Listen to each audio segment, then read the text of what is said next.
Welcome to Human Potential at Work, the show where we explore social impact, inclusion, and empowerment of everyone, including persons with disabilities. Get ready to be inspired, hear success stories, and learn tips and principles for bringing out the best in everyone. This is Debra, and today you are watching Human Potential at Work. I have a really dear friend joining today. I haven't ever gotten to meet him in real life, but we have known each other for a few years, and he is joining for a beautiful flat in Scotland, which we're going to get him to tell us more about this flat. But this is Gavin Neate, and he is the CEO and founder of Neatebox, which is just an amazing thing that you're going to hear about today. So tell us about this lovely flat that you're in. It's so gorgeous. Well, first of all, Deborah, I am over the moon to be joining you today. I could talk about the flat, but actually I just want to wax lyrical about how awesome it is to be talking to you and to be on your podcast. I'm a massive fan, have been for years, and I know we're fans of each other's work. And I've known you for years, and so it's an absolute pleasure. Tongue-tied. I'm never tongue-tied. But let me tell you about my flat. I live in Glasgow, and I was living in Edinburgh. Now, anybody who's been to Edinburgh, they'll know that Edinburgh can be quite an expensive place in Scotland, whereas Glasgow is a little bit, it's not cheaper, but it's less expensive. And I moved through here, and I'm now living in the penthouse of a converted synagogue, of all things. And it is absolutely beautiful. I love it. The feeling in this building is brilliant. I love being in the building. It's super. It's very unique. Yes, the ceilings out. It's gorgeous. Yeah, it's got a lovely shape to it. Yeah, it's great. Love it. I had told you off air that I just found out that I am 35% Scottish, and I didn't even know it. So I'm looking forward. I'm going to have to come, and you'll have to give me a tour around the 35% of my Scottish. So well, you're 35% Scottish, so you can give me a tour. We're going to one of your castles. There's bound to be a castle with your name on it somewhere. That's right. I love that idea. We'll find it. Yeah, we can have fun with this. We can have fun. But so we have known each other for a few years, and you're right. I am a big fan of the work that you're doing, and I am doing this because I want to make sure my audience knows about your work. But I'm also not so secretly hoping that you will please come to the United States, because we need the Neatebox in the United States. And so that's also part of my plan. So let's talk a little bit, first of all, before we talk about Neatebox, let's talk about you. Let's talk about, how did you get into this field? I mean, you have this really cool walk box behind you. That's unusual in an apartment or a flat, but tell us a little bit more about the journey that you've been on. Yeah, so a little bit about my history, and everybody's got a walk box in their house or over here. It's typical. Yeah, we have them as dishwashers and walk boxes. So my history, I was just growing up. My father was in a mountain rescue team, and there were lots of dogs around at that time, and I always loved the dogs. We had pet dogs and things like that. And then I joined the military, and I became a military policeman in the Royal Air Force, where I became a dog handler, and I did that for 10 years. And coming up to the time that I was finishing my service with the military, I started doing voluntary work for Guide Dogs for the Blind, which was based about 15 miles north of where I was on the east coast of Scotland, near Edinburgh. And I did voluntary work for them, and I would go up at the weekends, and I would show people around the kennels and introduce people to guide dogs and tell about fundraising and all the sorts of things that they were doing. And then eventually I realized that I had the skills in the dog area that I could then carry on once I left the military. And I knew I wasn't going to be in the military forever, but I left the military, joined Guide Dogs. They encouraged me to become a guide dog mobility instructor. And the guide dog mobility instructor is the person who trains the person how to use the dogs. And obviously it's Seeing Eye in a few places, or Dogs of the Desert, you guys have got. So the mobility instructor trains the person how to use the dog, which took me further away from the dogs, but closer towards the people. And actually, to tell you the truth, I wasn't tired of the dog training, but I knew it was limiting. And people are so much more interesting. Dogs are great, don't get me wrong, but people are really deeply interesting. And the ability to support somebody to become more mobile and more independently mobile, and to maybe try and grab back some of the life they lost when they lost their vision, or to maybe get some life that they'd never had if they'd always been blind and they'd never had that independence. And that just became so interesting to me. And I did it for 18 years. I loved it. It was the best job in the world. I had no intention of leaving, didn't want to leave, was more than happy training 6 people with new guide dogs a year. Yeah, dream job. And that took me close to where I am now. But yeah, that's kind of my history up to when Neatebox came along. Yeah, and if you think about it, training 6 people a year to work with their, their guide dogs, which is, their lifeline. I mean, that's powerful for those 6 people. That's life changing for those 6 people. So that's amazing. Yeah, and it That's is pretty life amazing changing for work. those 6 people, but sooner or later you start thinking, how much more could I do? And I wasn't thinking Correct. that to start with. It was enough. 6 people was enough for me. But then things happened in my life that made me think that there were more people I could help. It was a wider variety of people, and also I had the skills to help them and support them.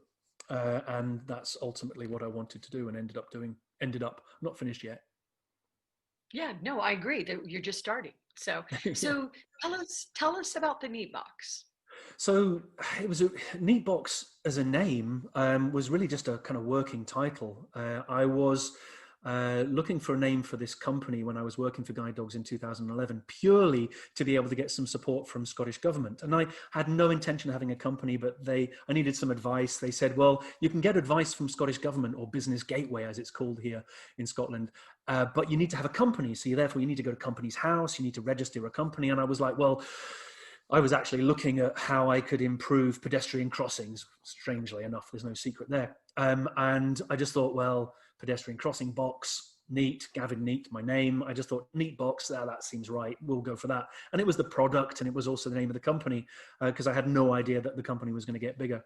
But found myself in a situation where I then had the name of a company, and I had something which sounded physical, which at the time which was a pedestrian crossing. And I'll very quickly, and I know some people are listening to this, but some people will be able to watch it, but I've got a book here, which I shall just go stage left or right for a second. This was me back in the day when I was a guide dog mobility instructor. And this is a photograph of me standing at a pedestrian crossing, pointing out the distance there was between Murray, who's a guide dog owner, and the button he had to press in order to cross the road. And this book is full of photographs of badly installed pedestrian crossings where the person couldn't get to the pole. And I was thinking to myself, well, why can't they get to the pole? Well, the pole was in the wrong place. And then I thought, well, with the advance of technology, I thought, well, maybe tech could be the solution here. And my clients were turning up to train with their guide dogs, and they all had mobile phones that started talking to them back in 2006. And it just seemed to occur to me, 2008, 2009, I wonder if the phone could press the button. And that's where Neatebox came from. It was the ability to press the button at a pedestrian crossing with your mobile phone in your pocket. So all you had to do was stand close to the crossing and you would operate the pedestrian crossing. And I did that in 2009. We had our first one working in 2011. I say we, it was me on my own still, in 2011. But then lo and behold, I realized I was the first person in the world to ever do this. So it was I invented the world's first pedestrian crossing operated by smartphones, which is quite an amazing and strange place to be for somebody who never intended to have a company or to invent anything or indeed to leave guide dogs. And in 2015, I realized I had to leave guide dogs in order to find a way of getting to more than 6 people a year in solving the solution or solving the problem. Yeah, and it's an interesting problem. I know that I was watching a show on HBO. It's called I think maybe it's on Netflix. Frankie and Grace, and I love it. It's Jane Fonda and Lily Tomlin, and it's about 2 women over a certain age in their 70s and 80s that their life changes because their husbands fall in love with each other. But anyway, but they had an episode where they were 2 senior citizens, one with the walker. They were trying to cross the crosswalk in time to get to the buffet across the street. And they couldn't make it across the street. They just couldn't make it across in the time that was allotted. So they would get stuck in the middle. They'd freak out. They'd turn around and go back to safety. And Yeah. so they missed out on the buffet, and they did it in an amusing way, but it's a really big problem because crosswalks often, they seem to be geared for very young people that can walk real fast across the street. And so they made it this entire episode about this, and it was very hilarious and ridiculous, and trying to get them to up the amount of time that you have to get across safely the crosswalk. But it's a really big issue, and you Yeah. see it all over the world. And if you're blind or you're using a guide dog or you have other disabilities, Elderly. well, oh well, Well, good luck. it's 2 meters Hope it per works second. out. It's set for 2 meters per second. But you guys have got, it will be different in the States, the US and Canada, because your roads are much wider. But of course, not many people, or not as many people are pedestrians. They don't walk from A to B because you're covering longer distances. So a lot more people drive, a lot more people use public transport. So the pedestrians are kind of being left behind for quite a while. In fact, I believe, I've been to the States a few times, not everywhere, but the crossings are on timers rather than you can't interrupt the crossing. Some of them anyway. I believe in New York, you can actually press a button and you can call the crossing. It doesn't interrupt the sequence, but it means that you've been more in control. But I realized that if I was interacting with the crossing, I could increase the crossing time because the crossing knew who I was and knew how best to interact with me. And that was this epiphany moment where suddenly the pedestrian became more important. And the truth is that pedestrians have never been important. And if we think back to the Pony Express, or if we think back to carriages, they were important people traveling across the country. The Pony Express, you wouldn't jump out in front of the Pony Express. That was carrying important mail. So the idea of stopping that horse as it was piling up your main street, you're not going to be able to do that, nor should you. But actually, that's not the world we live in now. More people are living in cities. They want to get around. They maybe just want to walk through the block. And also fitness and health. We need to get out and walk. And sooner or later, we need to cross roads. So that's where it all started. It started with me realizing that we were at a point in time when technology, if used correctly to actually solve a real world problem, could just level the playing field for the people who had been left behind. Right. And it's just such an important thing. And because maybe sometimes I need a little bit longer, even, than other times. And so it really does make sense. And, if, let a person, let the pedestrian matter, as you said. But so where have you implemented the Neatebox so far? So, well, it ended up being called Button, strange enough. Big B, Okay, Button. all right. So it was a Button by Neatebox. But we've got an entire town here in Scotland. We've got another town that's actually just about to be installed with all these crossings. We've got individual crossings all over the place. But it really, the button press itself was more of a gateway to something else for me. It was the actual product itself, but it was an enlightening moment for me because I realized that fundamentally what was happening was the disabled person was taking control of something. And that's a big picture thing. Disabled people have always relied on somebody else either doing something for them or providing them with work or finding somewhere for them to live or telling them what they should do or whatever it was. The disabled person has always, ever since the dawn of charity, has relied on other people. In fact, the word charity itself has the meaning, which is provision of service or financial support for those in need.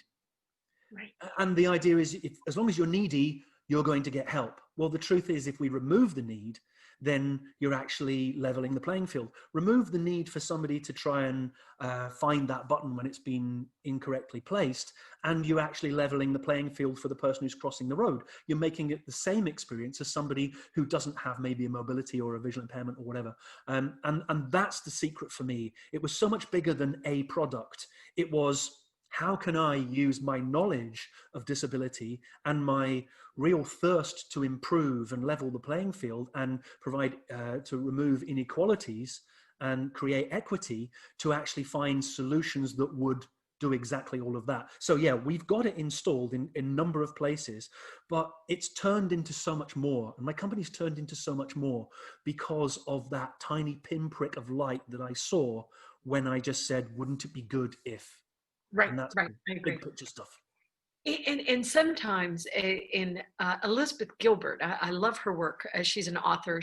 Her most famous book is Eat, Love, and Pray. I love her work, and I've read all of her work because I think she's a really good author. And she made a comment one time that when she wrote her books and you send them out to press, they're not really yours anymore. What people choose to do with them, where they go with it, how it shifts and changes, how it affects individuals, that's not really on her, that's really on each person. So that sort of sounds like that's what's happening with the button by, the Neatebox, because people will learn different ways of using it, right? And they'll use it in ways you never thought about, right? Well, just before lockdown, I was thinking, well, I've always known that I wanted to press the button at pedestrian crossings, and that's what I set out to do. But then I thought, well, there's loads of other buttons. And then I thought, well, there's a disability access door. So you walk towards a disability access door, and then you have to find that button, and then you have to press the button, and then you have to wait for the door, and the door might come towards you. And if you're in a power chair, that might mean you have to reverse. Or if you're visually impaired, it might mean that your dog gets its toes caught, or you get your toes caught. And I thought, well, if I can press the button at a crossing, I can press the button at a door. Pre-COVID, I was pressing buttons at doors. All of a sudden, I'm in a situation where I'm now pressing buttons without needing a physical contact at doors and at pedestrian crossings. And ultimately, that could be lifts, elevators, doors, interactions of any sort, purely by my proximity to it. And that whole proximity thing became massive as well, because I'm going into a building where the door has opened because I've walked up to the door, and now the building knows I've arrived. And if the building knows I've arrived, then the people inside the building know I've arrived. If the people inside the building know I've arrived, then they can interact with me in the way I want them to interact. And that became Welcome, which is proximity-aware staff training. Henry Ford said, if I'd asked them what they would have wanted, they would have said faster horses. If you ask somebody what they should do when it comes to staff, they will say more staff training. But if you can train your staff by proximity of somebody that needs support based on their proximity to the building, you've now got staff training, not just in the moment, but at the behest of the person who's coming through the door. So you've totally changed the relationship. No longer I'm going to do stuff to the person, but I'm going to do stuff for the person. Disabled person walks through the door and has already dictated how they want to be treated. And that is revolutionary when it comes to interaction and equity. And that, to me, you can't say you have a smart city or smart community if you don't have something like this. And I would also say that I also see, a mom with twins, or, somebody that has grocery. There's so many apps as the curb cuts. Okay? We did the curb cuts. We know we did the curb cuts for people that were in wheelchairs, but who uses the curb cuts now? I mean, my mom, who had trouble stepping up, she would use it. I would use it. You use it, with your roller luggage, your the trams, everything. I mean, there's so much benefit to society. The same thing with captioning. We created for captioning for people that are deaf and hard of hearing. Who uses captioning now? We all do. We all use it for a lot of different reasons. And so that's what I'm so intrigued about what you're doing, the possibilities. And people might think, oh, this is so small. This is just a crosswalk. Well, it's so much bigger than that. I mean, think of the, people not getting hurt by automobiles, not getting run over, it's so much bigger than that. And once again, we say this a lot, but we have aging societies all over the world. In the United States, for example, we have 70 million people that are now over the age of 56. The youngest baby boomer is 56 years old in 2020. And so our societies are aging, and they're aging all over the world as well. And once again, as we age, one of the byproducts of aging can be that we don't walk as fast, or maybe we use walkers, or we use canes, or we use wheelchairs. So this is for people. But we still have money to spend, Deborah. We might want to cross that road with $100 in our pocket because we want to go to the shop that's on the other side of the road. But actually, I don't want to go across the other side of the road. It's a bit of a hassle for me. And I know there's a shop here. It's not as good. And maybe I don't get and maybe I have to spend more money or whatever it might be, but I'll just go to this one. Well, I'd like to go to that one, but you haven't designed it so I can. So I'm not going to get across the street, but then I've got to get through the door and I've got to get up the stairs or I've got to use the elevator. However, I also have to get past the security guard who thinks I'm drunk because I have Parkinson's, who says you can't come in, or who lets me in but who has a frown on his face because he thinks I'm drunk. And I have to convince him that I have Parkinson's or acquired brain injury or ataxia or cerebral palsy just to get into his building, just to be able to spend money in their building. Now, if I can give him a smile on his face so that he goes, that's Gavin, he has Parkinson's. He wants me to know a little bit about Parkinson's. And Gavin's actually said he wants to spend money in my store. I'm going to welcome him with a big smile on my face and Gavin's going to feel brilliant. And I have goosebumps up and down my arm right now, Deborah, because that changes the world. That makes the person want to go in. It puts more money into the business. It makes the guy on the door feel happier about doing his job. He feels happier and buzzy because he's actually feeling great about coming through the door. I've got a thing that I do whenever I get goosebumps. I take a photograph, and I just love the idea that I've just got goosebumps talking to you, and I take a photograph and then I put it on Twitter. So here we go, goosebumps, Debra, Twitter. Yeah, beauty. That is fantastic. Love it. Goosebumps. You can't buy them. They happen because you get buzzed, and I'm totally buzzed right now. You can see that? Totally buzzed.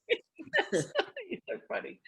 I totally agree, because this is the way technology can help people. And I always talk about it. I work with one client that is from another country that the US is not in good relationships with right now. And people will say, well, I don't know how you could work with XX. And I said, but they're people. And there's actually lots of people with disabilities in their country that I care about. And I believe the world works better when we cooperate and work together, and we've got to solve the problems. And this is what you're talking about. Now, Gavin, one thing that I would see that I would be curious about in a complication is that, I know in the States, every single city sort of decides how they're going to put their crosswalks in and how it's managed. And it's not a real straightforward thing that you're doing. It seems like it would be so easy for us to do all this, but you actually really need the localities to work with you to make sure this is a success. And then of course you need to train the public and, so how do you deal with some of the complexities of this? Well, I've always thought that I've fixated on the goal and then I just found a way to get there. And ultimately that's what I need to do. And it became less complex. So to install our equipment into a pedestrian crossing, if we're talking about Button for a second, it's about 15 minutes. And all you have to do is get the council or the government to say, we'll put it in one. We're going to put it in this one as a trial, and then we're going to see how it works. Now, it's going to cost them $2,500. They're going to install it in a crossing. 15 minutes after they've installed it, somebody is going to be able to operate that crossing with a mobile phone because it's a free download on the App Store. So there's no complexity in that other than just getting somebody to say, do you know what? Yeah, we've got, at the end of the year, we've got $10,000 left in our account here and we need to spend it. Otherwise, we're not going to get it next year. What projects are out there that are big bang for our buck? Let's install this in a crossing next to a blind school. Let's install it in a crossing next to an old person's home and then put a trial on. And then they go, brilliant. Now, this is the secret. Once it's installed and people go, I want it, they then demand it. And this is the massive part about what I do. Because all our apps are free, within the app, you can request where you want it next. And then what happens is the person clicks on that. They say, I would like a crossing in, I don't know, wherever it might be, Buffalo, somewhere. You say, this crossing has always been a little bit dangerous for me and my family. I'd love a crossing here. That request comes through to us. We contact the council or the local authorities or whoever it might be and say, we've had 5, 10, 15, 20, 1,000 requests for people who are using this crossing. That way they can then say, we've had this many people. We know where the danger spots are and we can start putting in things for the people who need them, not just people who shout the most, but actually where they're needed. And the same for welcome. When you go into a shop and you get poor customer service, when you come out, you put on where you want it, and that instantly comes through to us and we contact the venue. So let's just say it's in Walmart or Target. And we say, and Target and Walmart, obviously massive guys, but somebody walks in through the door and they stand there, blind guy walks in through the door and stands there for 5 minutes and nobody comes to help him, which could happen because the guys are busy. He comes out from Target or Walmart and he requests that they get it. And that comes straight through to us. We then contact the shop and we say, guys, we've had 1, 2, 5, 10, 1,000 people request this. How do you fancy knowing when this person comes through the door again? Because they want to spend money in your shop. So we then turn around to them and they say, well, how much is it? And we say less than he was going to spend. And they go, oh, okay, right. You're going to train all our staff and make sure people spend money in our shop. And we're going to have better PR because you're going to sell us something that costs less than it costs less than we're going to make from that person who comes through the door. It's a no-brainer for them because they've improved everything about their business. And it's a no-brainer for the disabled person who then becomes in charge of the rollout of this system. And we have about 400 requests across the UK, and it's just spreading because of that. Right. And I would love to see a Walmart, a Target, some of the big stores. The Costco's of the world, Sam's, really like to see them step up and do this through all of their stores and because I know these corporations are committed to inclusion of people with disabilities and the elderly. I'm one of those elderly people, but I would love to see one of the big global brands really step up and say, no, this makes total sense to us. Let's do it across the board. A question I had, with the ones that you already have, I would imagine this, but let me not just assume this, that there is data that you are collecting for them as well, because so you put it in, right? And then, a year passes or 6 months passes. Do you go back and look at the data and see, were there less accidents? Were there less this? Were there less this? So, because that kind of data is so powerful. Well, you imagine putting this into a main crossing in New York. The amount of people crossing there on a daily basis or an hourly basis, every minute there are people crossing. So it's collecting data all the time. It's anonymized data because we don't sell data. We're very GDPR compliant. We're not wanting to mine people. The app's free. We don't have their address. We might have their name, and we could potentially ask them more questions so that we could improve services. So yeah, we're collecting a lot of data. For shops, we will know how many people are using a certain shop. But we're installed now with banks, shops, airports, train stations, ferry terminals, retail parks, doctors' surgeries, hospitals, coffee shops, tourist sites, government buildings, council buildings. We're installed anywhere where a person is meeting another person to give them better service. Wow. And we collect data on all of that information. And in the future, using our app, you'll even be able to pay for the thing that you want to buy before you turn up, and you'll just walk through the door and somebody will already have the thing ready for you that you wanted to buy and you've already paid for it. So it's ginormous. It's ginormous. And we're the only company in the world doing it, which is madness.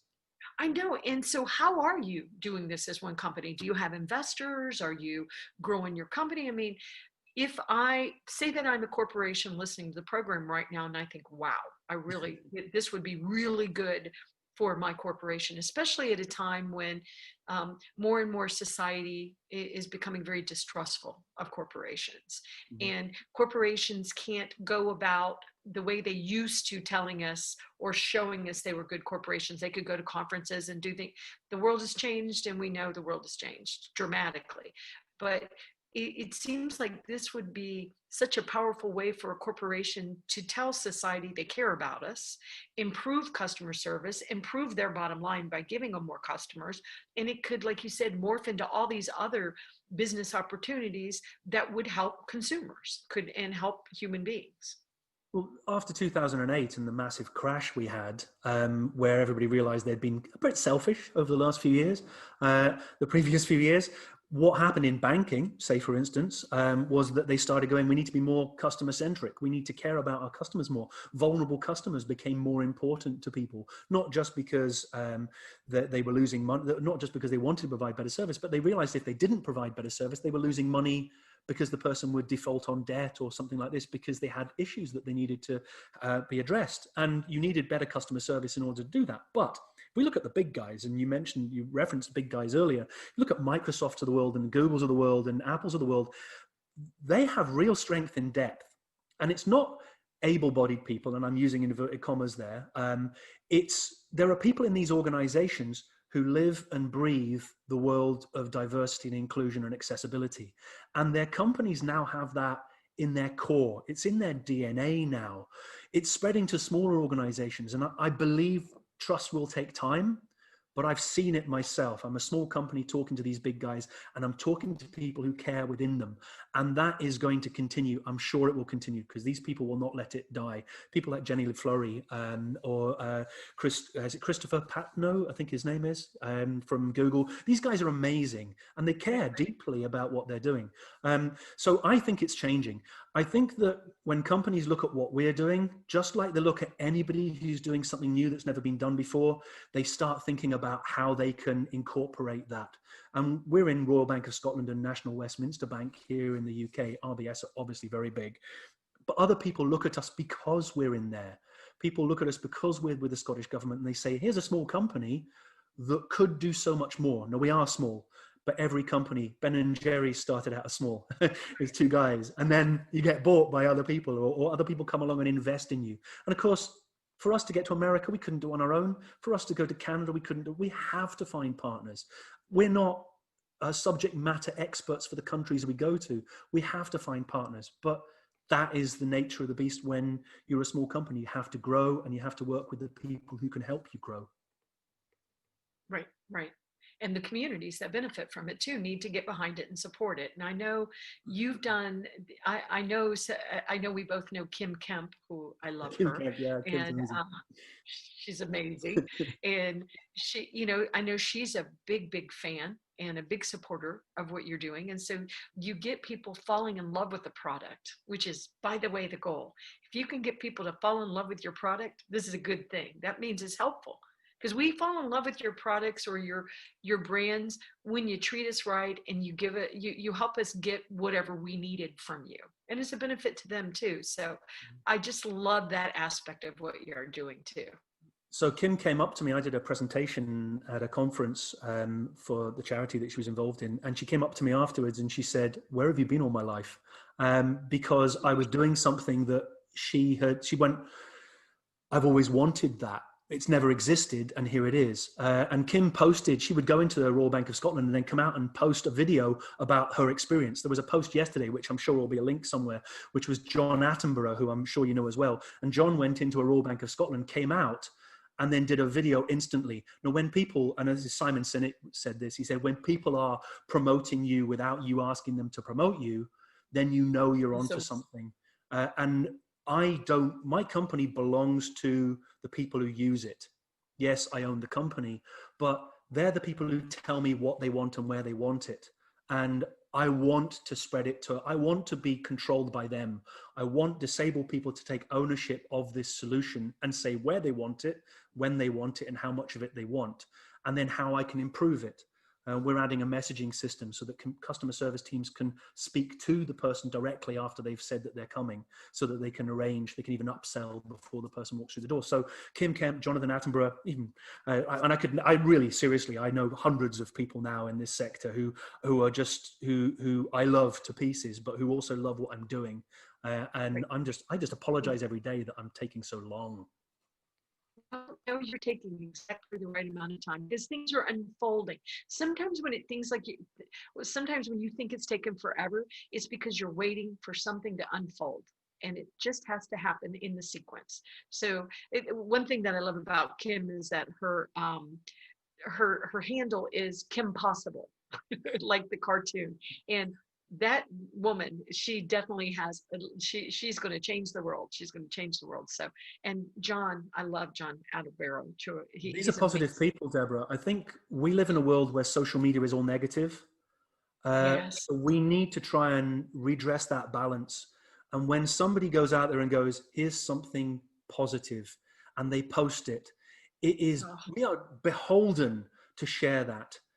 I agree. I know that we feel we need to share pictures of cats doing crazy things, but we are even more inclined to share things that are negative, but we also need to be sharing the positive things. So if you see something positive and our listeners or viewers see something positive, share it and reshare it and reshare it and make sure people share it, because that will change the world. Positivity has amazing power. I agree. And everybody is so down right now. And it's, it's so intense, certainly very intense here in the US, but it's intense all over the world. And, I was thinking, I was thinking when you were talking about the example of finding the button to push that would open the doors and how it's always different. Well, right now, people don't really want to be touching the buttons. We were told COVID lives on the services. Now they're saying it doesn't, but people are very aware of things like that right now and nervous. And I would think with us wearing masks, those of us that are choosing to wear masks to stay safe, it makes it makes things even harder for the individuals and the corporations that are trying to support us, right? So it's just adds another element of why we need the Neatebox, why we need your company to be successful. And it's universal design, which you've already alluded to. When I walk up to a door and I don't want to open it with my hand, I will go over to walk to the disability access door and use that one where I can push a button. And if I can push that button without even having to press it physically, then I can walk through the door. All of a sudden, like the typewriter, which was designed for a lady, so that a visually impaired lady, well, you suddenly have a disability access door, which was for disabled people, but is now for everybody, because it means that I can walk through it without having to press a button or hold on to something. And that's universal design. Chris Downs in New York, who's an architect, he does an amazing TED talk, who's a visually impaired architect, who went design for disabled people and you design for everybody. And designing for everybody is what we should be aspiring to do. So design for disabled people and you're going to do that. Yeah, I think he was on 60 Minutes, one of our big shows in the US. Oh, wow. I'm so impressed. So I don't know if you know him, but if you do, I'd love to have him on the show. But very impressed with him. So Gavin, what's next for Neatebox? It's growth, really. It's scale and growth. We are the only company in the world, as far as I know, that's doing proximity-aware staff training. I think there are other people doing button presses now with pedestrian crossings. I'm sure there was a study in New York with a French company that was doing something similar, but you're counting on one hand how many companies out there doing this. But for the customer service stuff, we need to scale. We need to grow this company, not because I want to be a multimillionaire, although it's important to have success in a company in order to grow financially for investors. And I want my investors to make money, but when we grow, we can reach more people. So when somebody from, I don't know, Buffalo contacts me and says, when's it coming? Or from, I don't know, Toronto says, when's it coming? I go, soon, because we've had investors who've said, this can be everywhere and we can now do it. But you can't do that when you're small. You have to grow, but you can't just grow overnight. If somebody had given me $1 million 5 years ago, I would have not spent it correctly. Now I know the market, I know my product, I know my mission, I know my values, I know the brand, I know who I'm aiming it for. I know so much because I've put the time in. So the investment in the company now would be of massive support to get us to be an international company. And so are you speaking to investors right now? Yeah, so we've been through an investment round during the summer, last summer. But we're coming up to an investment round shortly, where we're looking at the next stage to then take us onto the VC stage. Once we get to that stage, then you're obviously talking £5-10 million investments or more to scale dramatically. But yeah, we'll be getting investment in very shortly. I've always liked the idea of crowdfunding and saying to the world of people, buy a $10 share in this company, and if you're a disabled person, own the company. A bit like Barcelona Football Club, where it's owned by the supporters. That said, that can also be an investment group that comes in and says, no, we want to be a part of that as well. So I'm open to suggestions if people want to come in, but we're already successful and we're growing. We need to scale. And I think that's the bottom line. And I think there's a role for corporations to play in being part of this, as well as, they can also support you and they can become customers, which would add a lot of value to our community. So I want to continue to remind corporations that you also could add value. And once again, I think anyone that's having smart cities, smart communities, conversations without having you in the conversation I just think is a mistake. So we want to make sure, and that's one reason why I kept, saying, come on the show, because I want to make sure people knew what you were doing. Because even though I have a global audience, still the majority of my audience is in the United States. The next is the UK, and then it shifts depending on the topic. But so Gavin, tell the audience how they can learn more about you, how they can find your website, your social media, if they have questions, if they are very interested in talking to you as an investor. Tell the audience how to get hold of you. We will find investors, but the most important thing for me is to find users, find people who say, I demand more. I'm disabled. I demand more from the world around me. And not only that, I will help you provide more to me. And if those guys want to contact me, brilliant. In fact, if anybody wants to contact me, I think a really good way is LinkedIn. I will write to anybody that writes to me and connects with me. I will write to them. And it's just Gavin Neate on LinkedIn, Neate. But the app is called Welcome by Neatebox, and it's in the UK and Ireland currently, but it's not across in the States. But the website is neatebox.com, neatebox.com, and people can find out more. Twitter @Neatebox or @Gavin Neate. And I'm more than happy to chat to anybody that contacts me. And just having an interest in disability and wanting to find out more about how we could work together is me working for them or whatever it might be to provide better services for them, then I'm more than happy to chat. I love it. It's everything. You made me think of another question when you answered that question.